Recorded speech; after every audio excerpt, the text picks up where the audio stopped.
There's quite a bit to know about epilepsy drugs, and we're not going to cover it all in this lecture, so please spend some time with the chart in the book as well as this chart that represents a slightly different organization of the same information. This chart contains the main anti-epileptics, but it's organized by the mechanism they utilize to treat seizures. So we can break this chart down into chunks to work on by focusing on specific mechanisms and then thinking about which types of seizures are treated using drugs with specific actions. Now, I should emphasize that this information is very important for the Step 1 exam, and it is worth taking the time to memorize it. One way to memorize the mechanism of action is to think about excitability and inhibitions. Seizures are a hyperexcitable state, and so the treatment would be aimed at increasing inhibition.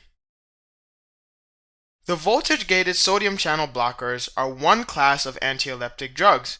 They prolong the inactivated state of the sodium channel so that the refractory period is prolonged and the neuronal firing rate is decreased. What is the main inhibitory neurotransmitter in the CNS? Well, the answer is GABA. And so a lot of the drugs act to enhance GABA transmission and inhibit glutamate excitation. These would include drugs such as topiramate, phenobarbital, valproic acid, benzodiazepines, tiagabine, vigabatrin, etc. Lots of drugs act on GABA receptors. Absence seizures are caused by thalamic relay neurons activating a certain type of calcium channel, leading to hyperpolarization mediated by GABA. Thus, ethosuximide, which blocks the low-voltage gated T-type calcium channels, is used as first-line treatment for absence seizures.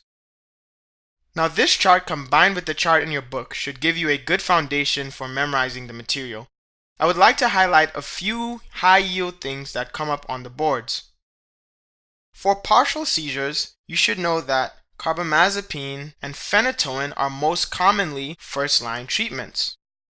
Lamotrigine is effective against both partial and generalized seizures and may have fewer side effects than carbamazepine and phenytoin. Valproic acid is usually prescribed for tonic-clonic seizures, also known as grand mal seizures, but it actually has a very broad spectrum and can also be used to treat partial complex as well as absence seizures.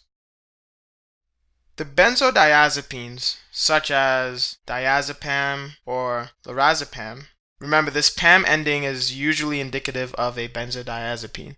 These are not used for day-to-day treatment of epilepsy, but rather for emergency situations such as status epilepticus.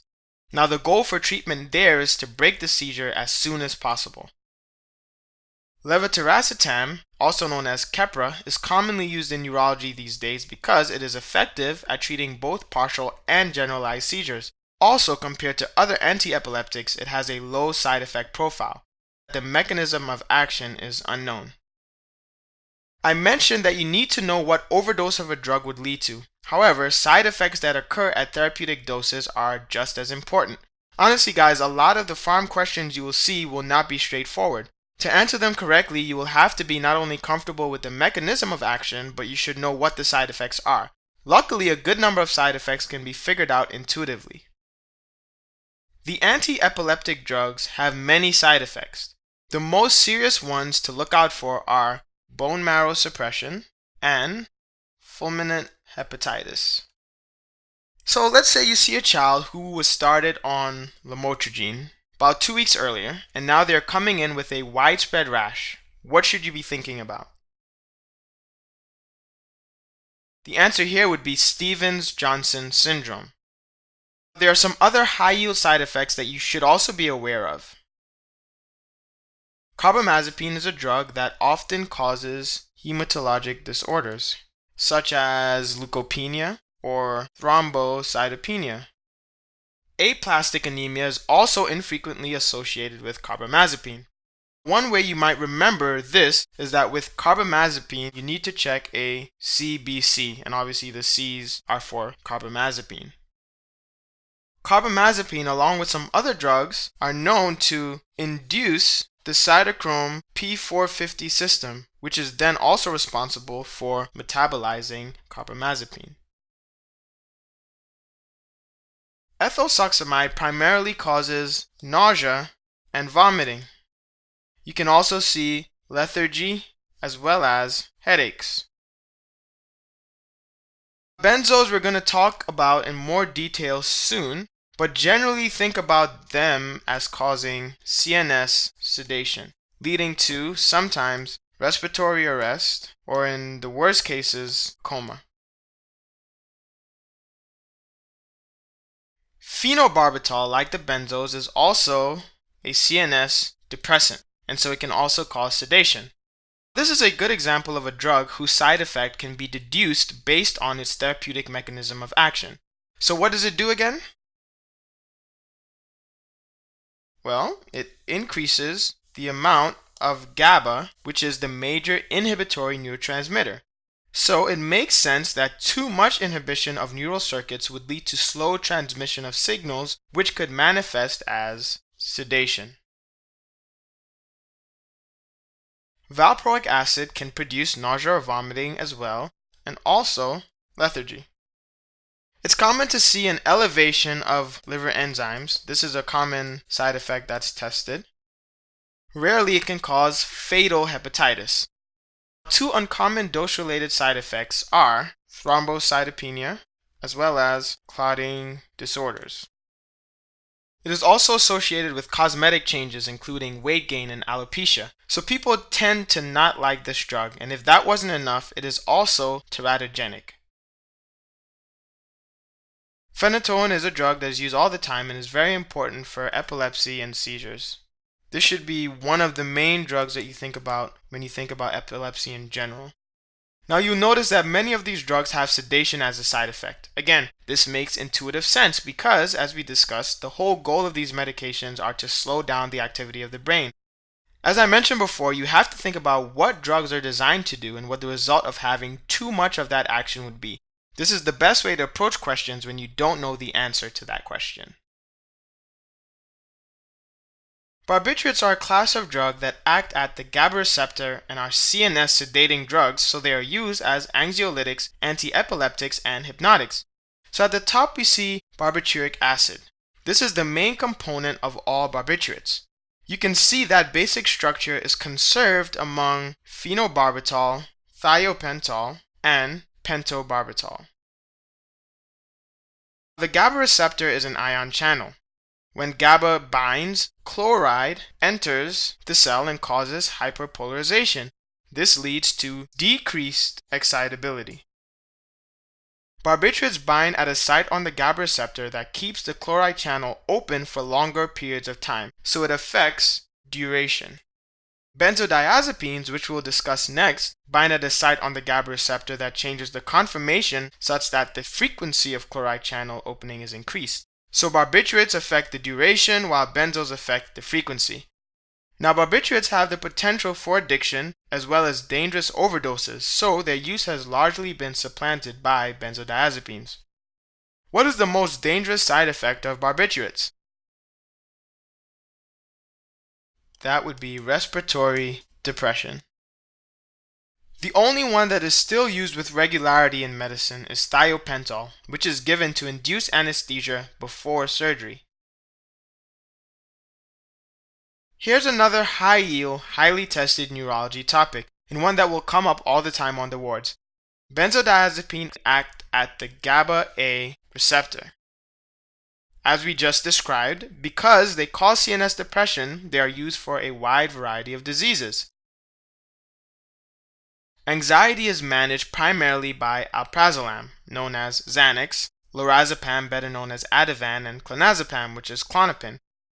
These drugs are usually used temporarily for acute anxiety. Chronic use is not recommended because of abuse potential. Because of their sedating effects, these drugs can also be used to treat insomnia. Benzodiazepines decrease the time it takes to fall asleep and also increase the amount of stage 2 sleep. You should also be aware, however, that they decrease REM and stage 4 sleep. When benzodiazepines are discontinued after a long period of use, rebound REM sleep can occur, and this is characterized by bizarre dreams. Now it's important to know that benzodiazepines are the first line therapy for status epilepticus. They're commonly used as well in the treatment of alcohol withdrawal. The most commonly used of these are chlordiazepoxide, which is Librium, lorazepam, and diazepam, better known as Valium. They are used to manage anxiety, autonomic instability, and seizures in the acute period following alcohol withdrawal. In patients who are extremely nervous about an upcoming surgery, benzodiazepines can be given to premedicate before induction of anesthesia. They can also be used to maintain patients in the so-called twilight zone during procedures that do not require anesthesia, such as endoscopy.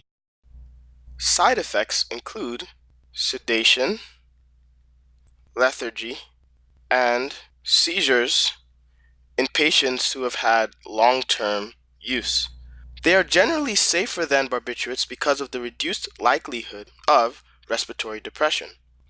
Now, flumazenil is a competitive antagonist at the GABA receptor, and it can be used to reverse the effects of a benzodiazepine overdose. Although you should remember that in patients who have been taking benzodiazepines a while, they rapidly cause seizures. Benzos do produce physical dependence and have a high abuse potential. Withdrawal symptoms are more likely in short-acting benzodiazepines such as triazolam or alprazolam. The most common symptoms include autonomic instability leading to tachycardia, diaphoresis, and also hypertension. Patients may experience tremor, GI upset, or muscle twitching. When benzos are discontinued, patients may experience rebound symptoms with anxiety and insomnia. And of course, the most feared complication of discontinuing benzodiazepine treatment, seizures.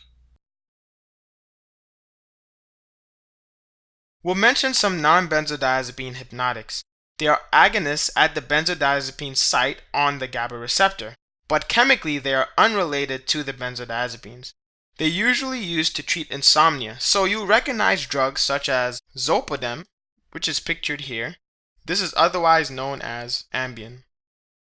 They do not have the anxiolytic, anticonvulsant, or muscle relaxant effects that the benzodiazepines carry. They also do not affect REM sleep. They have a shorter duration of action, so they're thought to cause less confusion and somnolence upon awakening.